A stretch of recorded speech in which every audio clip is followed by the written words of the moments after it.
Briar's watching our video week 2 and realizing that he's not even in any of these videos. What do you have to say about yourself, Brian? I don't know. I just keep it low key. No need to get on all the videos. I tell you, brother. You can't even look at the camera? So the boys are getting straight to work. I have just been playing around on Printavo this morning, our new software. Shout out Bruce at Printavo. What does a $1 million shop look like? What does the team look like? What do the different people's roles look like? Definitely been watching a lot of your videos and getting that back-end system in place. It's super nice. We have our employees with the app checking their tasks in the morning now, and looking forward to utilizing all that, ease of scheduling stuff as we get going here and learn the system. This weekend, we actually finished getting our HVAC set up. So it's not gonna be 3,000 degrees in here anymore. And so we're ready to do some heavy production. Shout out my guy, Muhammad. We got a couple 100 unit orders coming in this week. Probably a few thousand units, honestly, this week as sorority season kicks off. So we're gonna get straight to it. So after a couple days printing with the conveyor belt, it really didn't feel efficient the way we had it set up. And that's what we got it for. What we're gonna do is flip it around so that our input is on this side, and we're able to utilize the extra square footage that we have with this wall cut out here, so that I can still have carts lined up with my printers, and I'll be instead inputting here versus on that side where the wall is only so wide.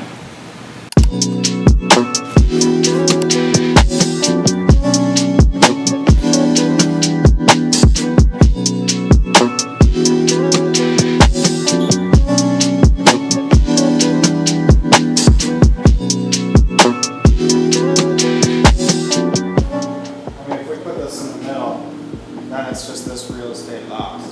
Yeah, no. Good.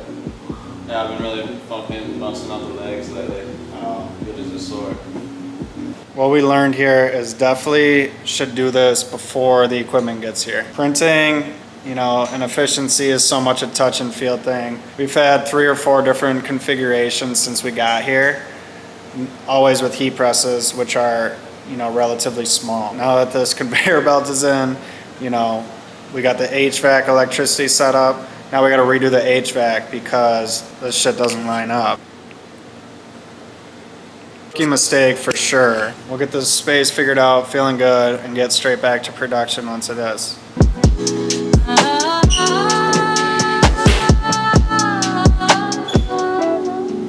Precise attention to detail.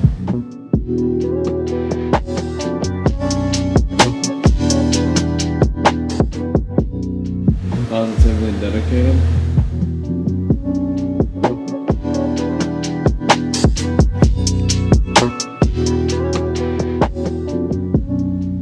And always strive for improvement.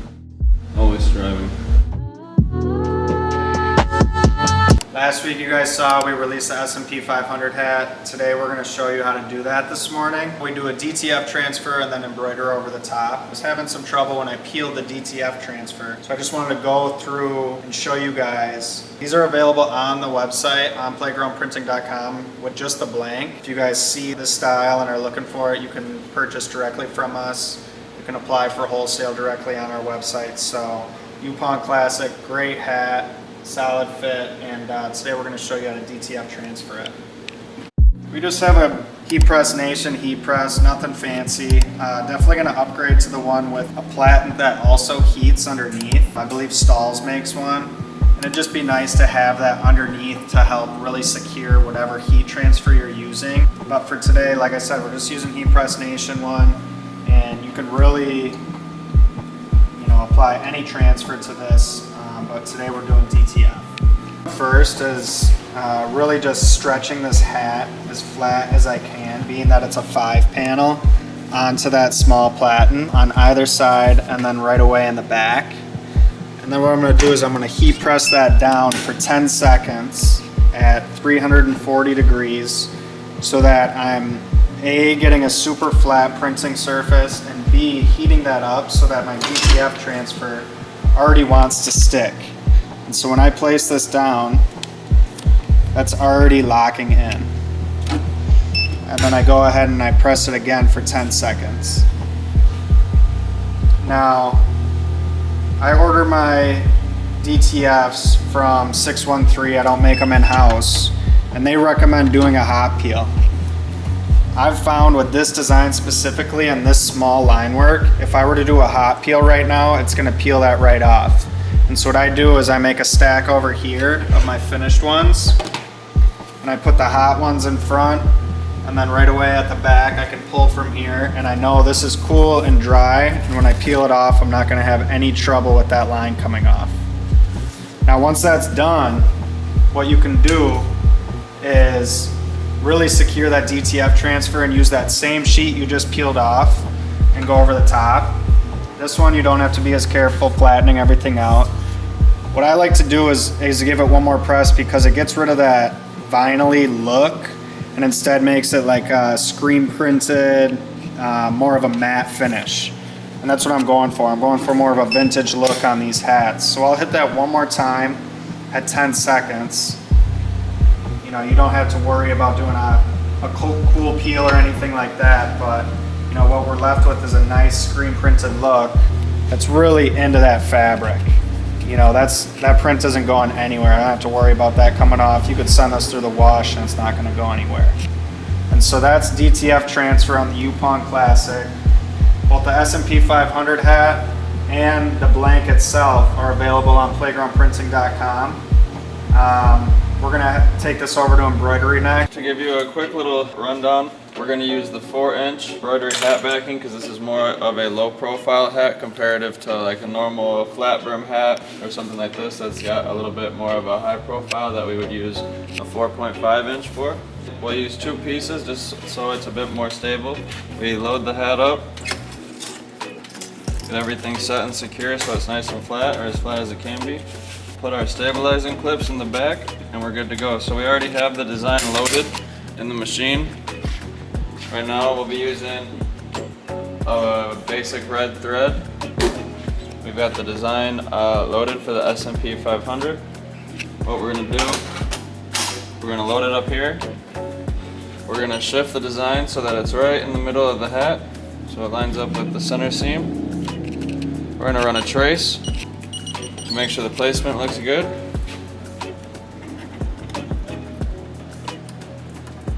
Everything looks good to me. Make sure everything's clear. Press start, and I'll start to put down the stitches.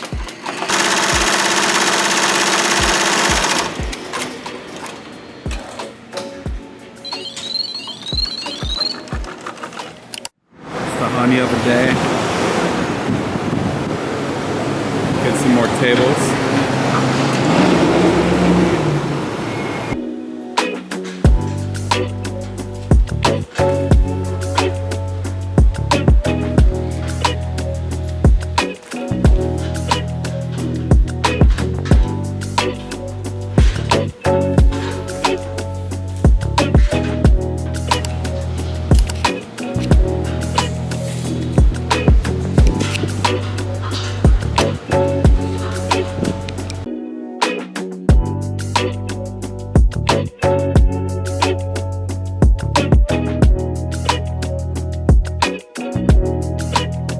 New setup, new desk location. Just so I can keep an eye on what Briar's doing every day. Huh, Brian?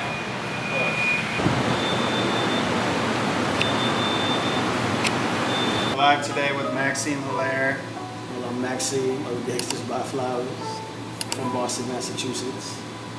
Used to live formerly in New York for 11 years, back in Boston, back and forth, living life, hustling down. How do we meet? We met at a pop-up.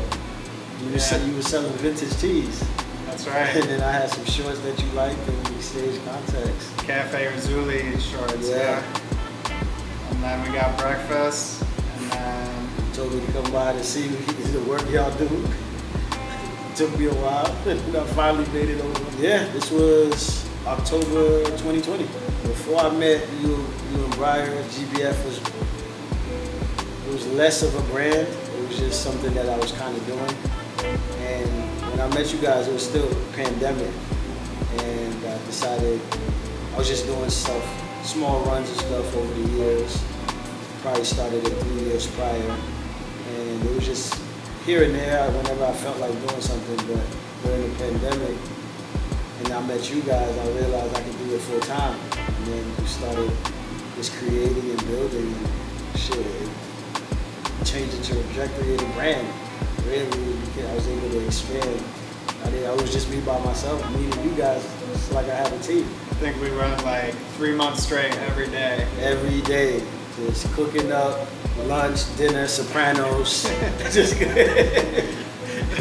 making merch, Venmo buzzing, just going crazy. We were in a small basement at that time. You were with us for the whole move, at the retail setup before we grew into the space. Now just e-commerce and pop-ups really for you. Yeah, e-commerce and pop-ups, doing a monthly party in Boston, working on some collabs here and there, just keeping the grind going. So over the last couple of years, you've had your merch on, some of your biggest influences, rappers, some really big players. What's that like?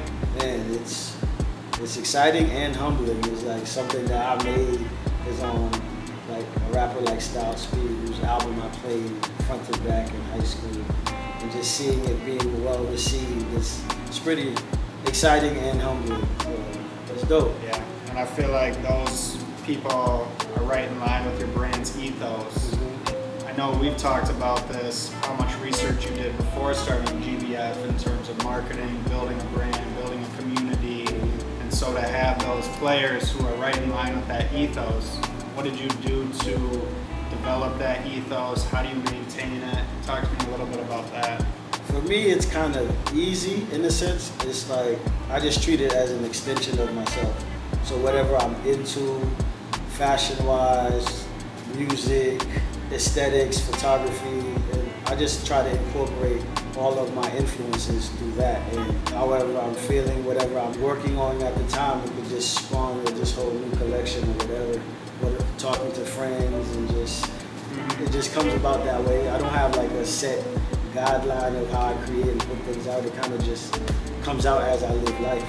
Okay. Do you have any 5-year, 10-year goals for GBF as to where you want to grow it to? I'd like to say day to day, enjoy it in the present, but it's a business. You got to think about the future. I think doing the monthly party in Boston and doing pop-ups, hopefully getting more stores and just expanding and producing more content. I'm slow with the content stuff because it's just me, but I think in the future it's just doing more and getting the brand ethos out there. If you could be in one retailer that you think fits GBF perfectly, what would you label that? Who would that be? That's tough. There's not one retailer in particular, but especially in the past couple of years, it's been interesting how I've been approached in terms of retailers. I've been getting into a lot of flower shops and different avenues like that, and I think that's pretty cool. So I like going that route. But if there was like a certain retailer, maybe like Dover Street Market, who carries a lot of brand that I like, concepts, Bodega in Boston. But there's not too many retailers out there that like. A lot of people go more direct to consumer, so a lot of people mess with you, they're gonna go directly to your site, they know where to find it.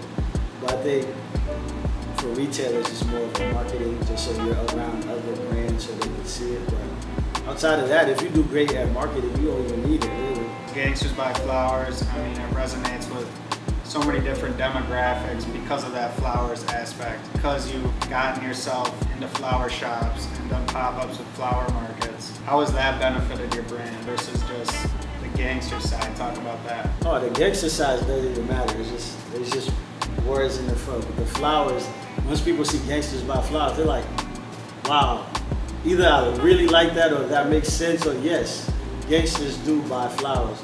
So it's like, I like partnering with flower shops just because it just makes sense, but it also allows the brand to live within the floral community.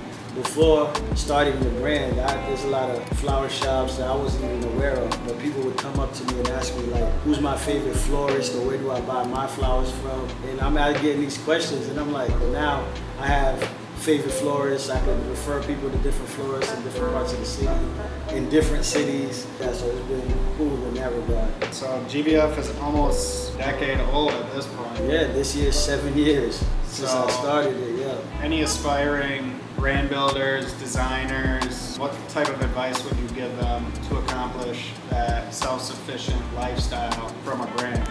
I'd say first, start it, because you have to start. It can't just be a concept that you have in mind. You have to have physical product. Second, you have to believe in it. It has to be something that you see growing as well. And be consistent, that's the biggest thing. Because I've had plenty of people, cohorts, who started doing the same thing that I'm doing, and they're no longer doing it. I think the biggest difference is that I keep pushing. Whether things sell out or not, I gotta keep going. And I'd say listen to the people.